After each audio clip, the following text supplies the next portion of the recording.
2025 সালের দ্বাদশ শ্রেণীর সকল প্রিয় ছাত্রছাত্রীদের জন্য সংস্কৃত বিষয়ের আরও একটি ভিডিও নিয়ে হাজির হলাম। আজকে আমি এসি 377 নম্বর পেজের এমসিকিউ, এসিকিউ এবং ব্যাকরণের উত্তরপত্র করে দেবো। এর আগের ভিডিওগুলিতে আমি এসি 36, 80, 128, 159, 210, 227, 256, 273, 322 এবং 364 নম্বর পেজের এমসিকিউ, এসিকিউ এবং ব্যাকরণের উত্তরপত্র করে দিয়েছিলাম। তোমরা যারা সেই ভিডিওগুলি দেখোনি, সেই ভিডিওগুলির লিঙ্ক এই ভিডিও ডেসক্রিপশন বক্সে তোমরা পেয়ে যাবে, অবশ্যই দেখে নেবে। তো তোমরা যারা আমার চ্যানেলে নতুন, চ্যানেলটি সাবস্ক্রাইব করে দেবে আর বেল আইকন অন করে দিতে একদম ভুল করবে না। তো আজকে আমি আলোচনা করব এসি 377 নম্বর পেজের এমসিকিউ, এসিকিউ এবং ব্যাকরণ নিয়ে। তো প্রথমেই আমাদের এমসিকিউ থেকে একের দাগের 1, অলি পর্বার ভাইয়ের নাম কি?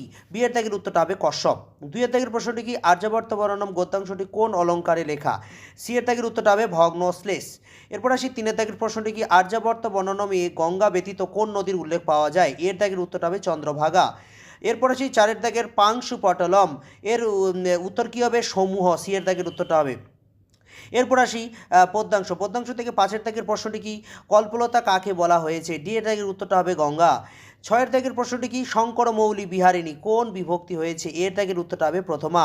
এরপর আসি 7 এর দাগের প্রশ্নটি অথ কেন প্রযুক্ত অয়ং পাপম আচরতি পুরুষহ, কে কাকে কথা বলেছেন? এর দাগের উত্তরটা হবে অর্জুন কৃষ্ণকে কথা বলেছেন। এরপর আসি 8 এর দাগে ত্রিলোকে কার কোনো কর্তব্য নেই? বি এর দাগের উত্তরটা হবে শ্রীকৃষ্ণ।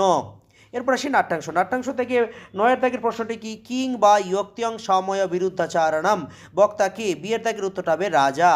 এরপর আসি 10 এর দাগের যথা আজ্ঞাপয়তি দেব, কে বলেছেন? সি এর দাগের উত্তরটা হবে প্রমোদ। এরপর আসি 11 দাগের প্রশ্নটি রাজা নির্দয় বলে কাকে অভিহিত করেছেন? ডি এর দাগের উত্তরটা হবে চাঁদ। এরপর আসি 12 দাগের প্রশ্নটি কি? রাজার বিবাহের আর কতদিন বাকি ছিল? ডি এর দাগের উত্তরটা হবে 4 দিন। এরপর আসি সাহিত্যের ইতিহাসে 13 দাগের প্রশ্নটি কি? লীলাবতী কোন বিষয়ের গ্রন্থ? এর দাগের উত্তরটা হবে গণিত। 14 দাগের প্রশ্নটি কি? স্বপ্নবাসব দত্তম কার রচনা? ডি এর দাগের উত্তরটা হবে ভাস। 15 দাগের প্রশ্নটি কি? গীত গোবিন্দের রচয়িতা কে? এর দাগের উত্তরটা হবে জয়দেব। এরপরে আমরা চলে যাব এসিকিউ থেকে আমাদের টোটাল 11 নম্বর থাকে। তো প্রথমেই আমাদের 2 এর দাগের 1, গদ্যাংশ থেকে আর্যাবর্তের শিক্ষা ব্যবস্থা কীরূপ ছিল? আর্যাবর্তের শিক্ষা ব্যবস্থা ছিল আচার্য কেন্দ্রিক, যেখানে শিক্ষাগুরু তার শিষ্যদের বা আর্যাবর্তের প্রজাদের সুশিক্ষার সাহায্যে উপদেশ বিতরণ করে অজ্ঞান থেকে জ্ঞানের আলোকে নিয়ে আসতেন। আর্যাবর্তে ভারতীয় সংস্কৃতির অনুকরণে শিক্ষা বিতরণ করা হতো। এরপর আসি 2 এর দাগের ত্রিবিক্রম ভট্টের 2টি বিখ্যাত কৃতির নাম লেখো। একটা হলো কি? নৌসারী শিলালেখ এবং মদালসা চম্পু। 3 এর দাগের প্রশ্নটা কি? স্ব অশ্বান আরুহ্য, এর অর্থ কি? নিজ নিজ ঘোড়ার পিঠে আরোহণ করে।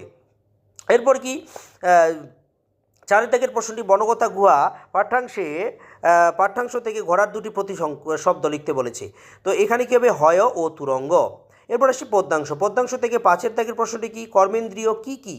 কর্মেন্দ্রিয় হলো 5টি: বাক, পানি, পাদ, বায়ু, উপস্থ। এটা অনেকবার এসেছে, প্রত্যেকটা পেজেই কিন্তু আছে মোটামুটি। এরপর আসি 6 এর দাগের গঙ্গার জলের মহিমা কোথায় কীর্তিত? এই প্রশ্নটাও অনেকবার এসেছে, নিগমে বা বেদে কীর্তিত। 7 এর দাগের প্রশ্নটি কি? নিষ্কাম কর্মের দ্বারা কে মোক্ষ লাভ করেছেন? মহারাজ জনক। এরপর আসি 8 এর দাগের প্রশ্নটি কি? গঙ্গার 2টি মহিমা উল্লেখ করতে বলেছে, জাহ্নবী ও ভীষ্মজননী। এরপর আসি নাট্যাংশ থেকে 9 এর দাগের প্রশ্নটি কি? বাসন্তিক স্বপ্নমের অনুবাদকর্তা কি? শ্রীকৃষ্ণমাচার্য। 10 এর দাগের প্রশ্নটি কি? ইন্দ্রবর্মার উদ্বেগের কারণ কি? নিজের বিবাহ নিয়ে উদ্বিগ্ন ছিলেন। 4 দিন পরে অমাবস্যা তিথিতে রাজা ইন্দ্রবর্মার বিবাহ, কিন্তু কিছুতেই যেন সেই 4 দিন অতিবাহিত হচ্ছে না, সেই কারণে রাজার মনে উদ্বেগ। এরপর আসি 11 দাগের প্রশ্নটি মূল গ্রন্থে কৌমুদী ও বসন্ত এর নাম কি ছিল? কৌমুদীর নাম ছিল হারমিয়া এবং বসন্তের নাম ছিল লাইসান্ডার। এরপর আসি 12 দাগের প্রশ্নটি বাসু শব্দটির অর্থ কি? বালিকা। এরপর আসি সাহিত্যের ইতিহাসে 13 দাগের প্রশ্নটি হলো কি? একটি প্রকরণধর্মী নাটক, কী হবে না? মৃচ্ছকটিক। এরপর আসি 14 দাগের প্রশ্নটি মেঘদূত কোন ছন্দে রচিত? মন্দাক্রান্ত ছন্দে রচিত। সর্বশেষ 15 দাগের প্রশ্নটি কি? একটি সংস্কৃত বিয়োগান্তক নাটকের নাম হচ্ছে উরুভঙ্গ।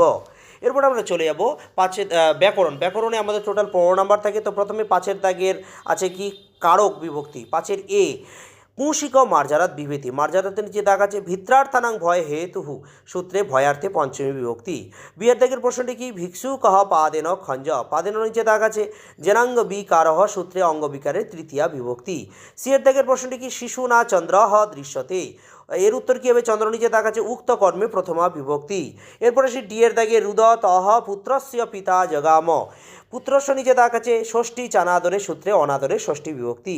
ইয়ের দাগের প্রশ্নটা কি, গ্রামং নিকষা নদী অস্তি, গ্রামং নিচে দাগ আছে, নিকষা শব্দযোগে কর্মে দ্বিতীয়া বিভক্তি। এরপর আসি ছয়ের দাগের ব্যাস বাক্য সহ সমাসের নাম, ব্যাস বাক্য লিখতে হবে এবং সমাসের নাম। প্রথমে আছে উপকৃষ্ণম, কৃষ্ণস্য সমীপম ব্যাস বাক্য, এর সমাস কী হবে, অব্যয়ীভাব সমাস। বিয়ের দাগের প্রশ্নটি কি, অহিনকুলাম, এর ব্যাস বাক্য হবে অহস্য নকুলাস্য, এর সমাস কী হবে, সমাহার দ্বন্দ্ব সমাস। এরপর কী হবে, সি গ্রামান্তরম, এ পরপর লাস্ট যে তিনটে সেট দিয়েছিলাম পরপর তিনটেতেই আছে, অন্যহ গ্রামহ, কী হবে, নিত্য সমাস। এরপর আসি সাতের দাগের শব্দযুগলের অর্থ পার্থক্য, দুটি শব্দের বাংলা মানে লিখতে হবে এবং তার সংস্কৃত বাক্য রচনা করতে হবে। ভুনক্তি পালন করে, নৃপহ রাজ্যাং ভুনক্তি, ভুংতে মানে ভোজন করে, ব্রাহ্মণঃ অন্যাং ভুংতে। এরপর আসি বিয়ের দাগের আহ্বায়তী, আহ্বায়তী মানে আহ্বান করে, মাতা পুত্রম আহ্বায়তী, আর আহ্বায়তী মানে স্পর্ধাপূর্বক আহ্বান করে, কর্ণঃ অর্জুনম আহ্বায়তে। এরপর আমরা চলে যাবো সিয়ের দাগের কৃষ্ণঃ সর্পঃ মানে হচ্ছে কালো সাপ, তো এর বাক্য কী হবে, কৃষ্ণঃ সর্প ন ভয়ঙ্কর ভবতি, আর কৃষ্ণ সর্প মানে হচ্ছে বিষধর সাপ, মই পথি ময়া এ কহ কৃষ্ণ সর্প দৃষ্ট দৃষ্টঃ। এরপর আসি আটের দাগের এক কথায় প্রকাশ, আটের এ কর্তুম ইচ্ছতি, এর উত্তর কী হবে, চিকিৎসতে হতে পারে বা চিকিৎসতি, দুটোই ঠিক। বিয়ের দাগের কী হবে, ব্যাকরণম অধীতে, এর উত্তর হবে বৈয়াকরণ, বিসর্গ অবশ্যই দেবে। সিয়ের দাগের প্রশ্নটি কি, শিবহ দেবতা অস্য, এর উত্তর কী হবে, শৈবহ। এরপর আসি ডিয়ের দাগের বক্রং গচ্ছতি, এর উত্তর কী হবে, জঙ্গম মতে। তারপর আসে কি ইয়ের দাগের ভীষং নৃত্যতি, এর উত্তর কী হবে, নরী নৃত্যন্তে। এরপর আসি পরিনিশ্চিত রূপ, সবশেষে পরিনিশ্চিত রূপ নয়ের দাগের, নয়ের এ সহযুক্ত তুমুন, কী হবে, সহিতুম। এরপর আসি নয়ের বি ক্রিযুক্ত সত্রী, এর উত্তর কী হবে, কুর্বত। নয়ের সি জ্ঞা সনযুক্ত লটতে, এর উত্তর কী হবে, জিজ্ঞাসতে। ডি রাজনযুক্ত ইম রাজ্ঞী। সর্বশেষ ই লঘুযুক্ত ইয়সুন। তো আজকে কি হলো, এসি 377 নম্বর পেজের উত্তরপত্র শেষ হলো। খুব শীঘ্রই আমি তোমাদের জন্য এসি 401 নম্বর পেজের এমসিকিউ এসিকিউ এবং ব্যাকরণের উত্তরপত্র নিয়ে আসবো। তোমরা যারা আমার চ্যানেলে নতুন, চ্যানেলটি সাবস্ক্রাইব করে দেবে আর বেল আইকন অন করে দিতে একদম ভুল করবে না। ধন্যবাদ।